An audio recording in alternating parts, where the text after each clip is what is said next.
I met Mohit when I stopped at that dingy gas station half a kilometer south of the last town. He was a jolly fellow in his late 20s. The next town was nearly 50 miles away, and he was in dire need of a lift and offered to pay a half of my gas bill. He looked like a decent guy. I was short on cash, so I first thought, okay, why not? Immediately struck up a conversation with me. He told me that he worked at a firm of a couple of towns away and he traveled about once a month to meet his girlfriend. Soon, the conversation was in full flow, twisting and turning around various topics just like bends of the roads. He was an avid reader, a die-hard cricket fan, and madly passionate about movies, just like me. Suddenly, with another sharp twist on the road, my headlight fell on a shabbily dressed man standing about 100 meters down the road, waving wildly for a lift. I had almost applied the brakes when Mohit said in a very serious tone, "Dude, what are you doing? Didn't you hear the news? Keep going, don't stop." Something in his voice made me hit the gas pedal instead of brakes. I saw the silhouette of the hitchhiker whirring past us as I sped full throttle. Soon he was nothing but a distant shadow in the rear view mirror. My grip on the steering wheel relaxed a bit. I turned towards Mohit. His face was still white, his expressions ghastly. "Dude, relax. And what fucking news are you talking about?" I shot at him uneasily. There was still a tinge of fear in his tone when he replied, "Dude, I just read it today. This 30 kilometers stretch that we are right now in is very infamous for a serial killer who lurks here after dark. There have been 3 murders in past couple of months. The report says that he pretends to be a hitchhiker and signals passing for a car lift. If they are stupid enough to stop and let him in," he let his words hang. Then he pulled out his cell, googled something, and showed.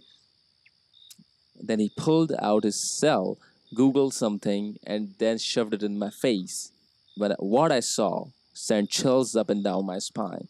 A few pics of one of a girl, her head smashed with what could have only be a crowbar, her neck bent at a very strange angle. Another one of a couple, both stabbed multiple times in the heart again and again.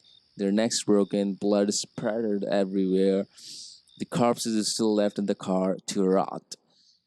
As I scrolled the through the pictures, the realization now hit me with full force. I already had a hitchhiker in the car. I looked up from the phone. Mohit was staring at me. His expression had changed. Gone was the ghastly expression. There was a sudden gleam in his eyes, a gleam that only comes from knowledge of how the future is about to unfold. This is it. This is how it's going to end. Maybe I should stall. I uttered slowly, but why hasn't police been able to catch him, this killer?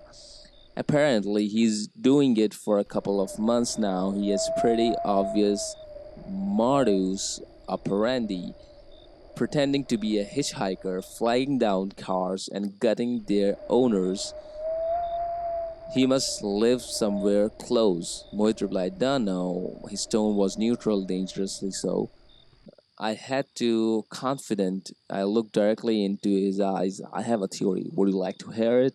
He stared back at me. By now, we both knew that this was just wordplay. Soon it would end, and then the real horror would begin. We both realized that there was no escape from it, and we both had made peace with it. I knew I had. "Sure, go ahead," he smiled. "Maybe the reason police haven't been able to catch this killer is because they've got it all wrong. Maybe the killer is not the hitchhiker, maybe he is the driver. The killer steals a car and drives along this road. When he sees anyone stranded on the roadside, he offers them the lift, and once they get in the car, in one swift motion, I took out the dagger hidden carefully beside my seat and plunged it right into the heart." He gasped, his eyes wide in shock. Then slowly I twisted the dagger. I felt life draining from his body, which was still convulsing violently. Once again, I felt that power surging through my veins, the same power I had felt when I had mutilated the half dead bodies of that girl and that married couple, the power that made me God, the Destroyer. I smiled in satisfaction. This one was not like the others. When I saw that change in his expressions earlier, the gleam in his eyes, I knew he had understood who I was. Pretty intuitive, huh? But somehow that made me even more fun to play with him. Before gutting him, poor Mohit, trapped like a rat, who knows that the cat is just playing with it before going for the kill. I slowed down the car and parked it onside the road. It was pitch black. I got out of and carefully shifted Mohit's now lifeless body to the driver's side. Then I wrapped my ice cold fingers around his limp neck.